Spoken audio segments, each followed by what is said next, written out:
Welcome to US Briefing. The content of the briefing includes: car-free Florida is now easier than ever. UK and US quietly pushing for EU expansion to bolster Ukraine funding. Biden condemns appalling Hamas terrorist attacks. Trump rants about CNN anchor and ex-apprentice colleague Aaron Burnett. 5 takeaways from week 1 of the Trump Organization trial. Car-free Florida is now easier than ever. Telegraph. Brightline, the first privately funded rail system in the US for over a century, began running trains between Miami and Orlando last month. With up to 32 trains per day, the service aims to offer an alternative to driving between the two cities, which has resulted in congested roads and frequent accidents. The journey takes 3.5 hours, hitting speeds of 125 miles per hour on the 37-mile stretch between Orlando and Cocoa. In addition to serving as a commuter route, the rail system is being marketed as a convenient way for tourists to travel between Miami and Orlando, two popular destinations in Florida. It is also being considered as a means of reducing traffic on the roads and taking cars off the road. Brightline is planning to extend the rail network further, with plans in place to connect to Tampa on the Gulf Coast and potentially go as far north as Jacksonville. UK and US quietly pushing for EU expansion to bolster Ukraine funding. Telegraph. The UN condemns appalling Hamas terrorist attacks. The Independent. US President Joe Biden has condemned the recent attacks on Israel by Hamas militants from Gaza, expressing support for Israel's right to defend itself. The attacks have resulted in the deaths of at least 70 Israelis and 198 Palestinians. Biden's statement was echoed by U.S. Secretary of State Antony Blinken, who also expressed condolences for the lives lost in the attacks. Other world leaders, including Ukrainian President Volodymyr Zelensky and the Russian Foreign Ministry, have called for an end to the fighting and a ceasefire. Former U.S. President Donald Trump and Florida Governor Ron DeSantis also condemned the attacks and criticized Biden's policies towards Iran. Trump rants about CNN anchor and ex-apprentice colleague Aaron Burnett. The Independent. Former U.S. President Donald Trump launched a Twitter attack on CNN anchor Aaron Burnett after she compared his comments about migrants to those made by Adolf Hitler. Trump had claimed that immigrants were poisoning the blood of our country in an interview earlier in the week. Burnett, during an interview with a Republican congressman, stated that the phrase Trump used was used repeatedly by Hitler.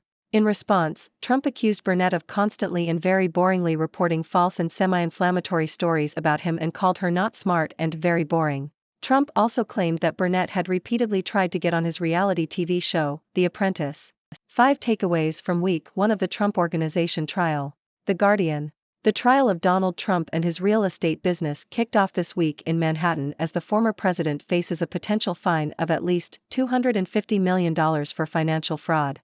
In his pretrial ruling, the New York judge Arthur Engoron found Trump guilty of fraud for creating false and misleading financial statements.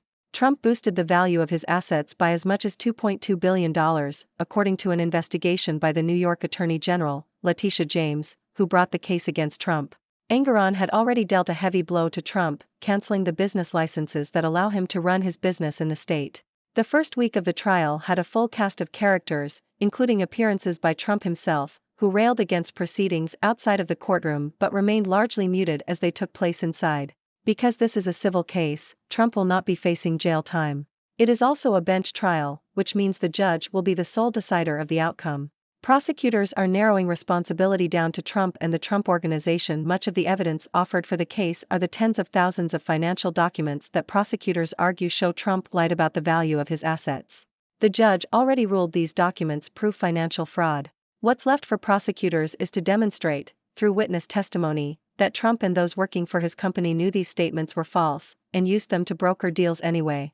They claim they weren't involved in the valuations process, the state prosecutor Kevin Wallace said in opening statements. But there is ample evidence of intent.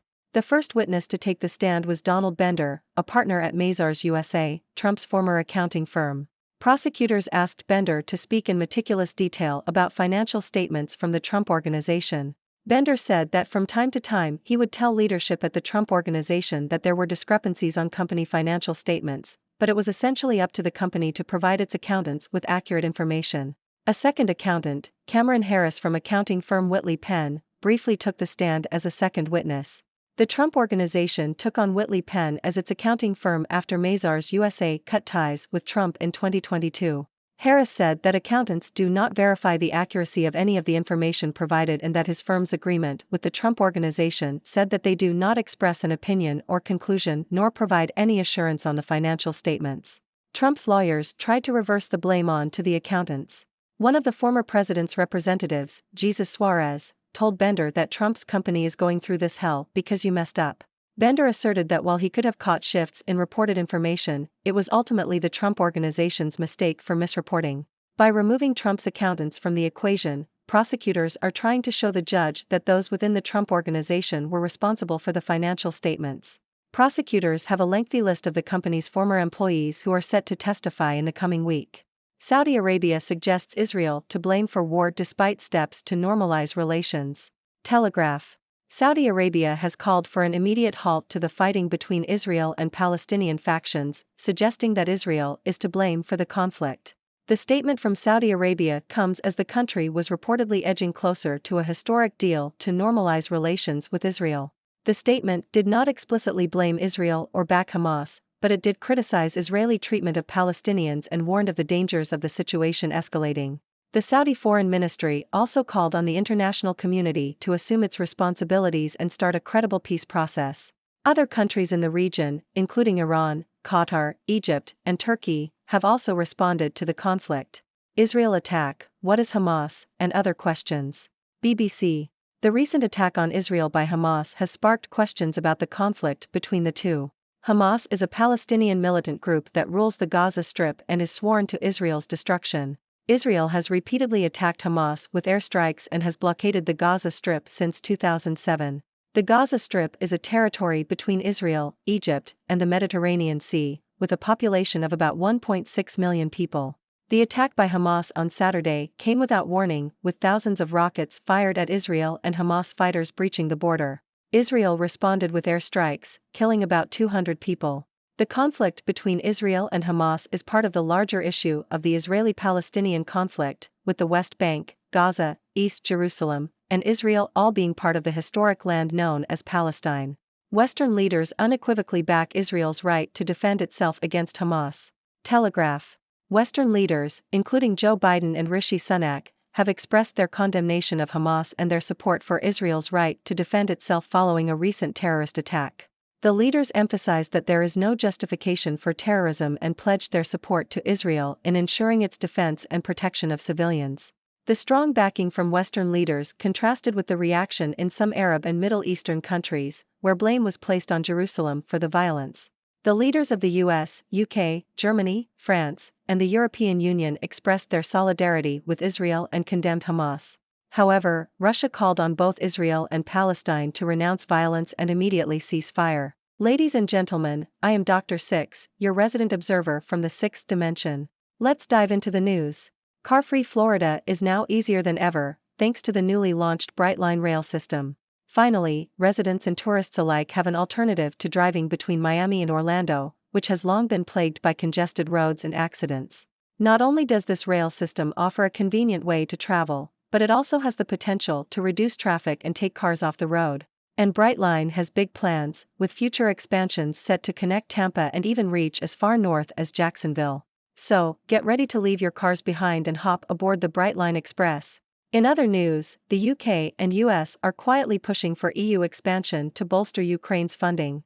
It seems the EU might make Ukraine a full member within 7 years, but this has sparked a debate over the budget and decision-making. The UK and US see this as an opportunity to secure additional funding for Ukraine, but it's a delicate situation.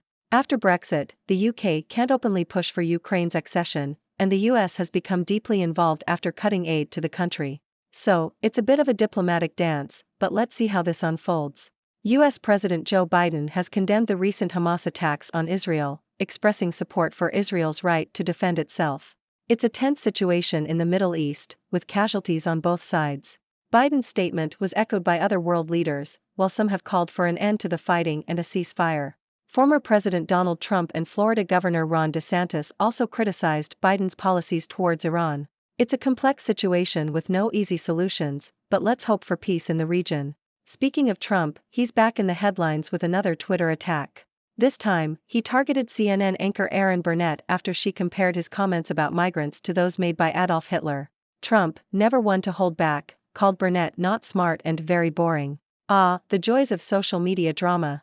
Let's see if this Twitter feud continues to escalate. And finally, the trial of Donald Trump and his real estate business is underway in Manhattan. The former president is facing potential financial fraud charges that could result in a hefty fine. The trial has already seen Trump's business licenses cancelled, and the first week had a full cast of characters, including appearances by Trump himself. It's a civil case, so no jail time for Trump, but it's a significant moment nonetheless. Prosecutors are presenting evidence that Trump and his company knowingly lied about the value of their assets, and witnesses will be taking the stand in the coming weeks. Stay tuned for more updates on this courtroom drama. In summary, we've covered a range of topics today, from car-free travel in Florida to international politics and Twitter feuds. It's a wild world out there, and there's never a dull moment. Remember, I'm here in the sixth dimension to observe and analyze, but I'm also eager to hear your thoughts. What do you make of these news stories? Do you have any burning questions or intriguing insights? Share your ideas, and let's dive into the discussion together. Until next time, stay curious, my friends. Thank you for tuning in. The content above showcases the latest briefing reports and analytical synopses, thoughtfully curated by the 6Do team. These insights stem from a wide array of reputable media outlets, think tanks, government sources, and specialized experts worldwide. We encourage you to explore these sources for a comprehensive perspective. Keep in mind that while the content may not always align with the official standpoint of 6Do Brief, it's not meant to be taken as absolute directives for decision-making. Comprising seasoned media professionals, learned scholars, and accomplished scientists, the 6Do team embodies a trailblazing, fully independent media entity. To customize 6Do Brief to meet your professional needs, you have the option to subscribe to a diverse array of briefings on our website, 6dobrief.com. Regardless of your location, you can conveniently receive 6Do Brief via email.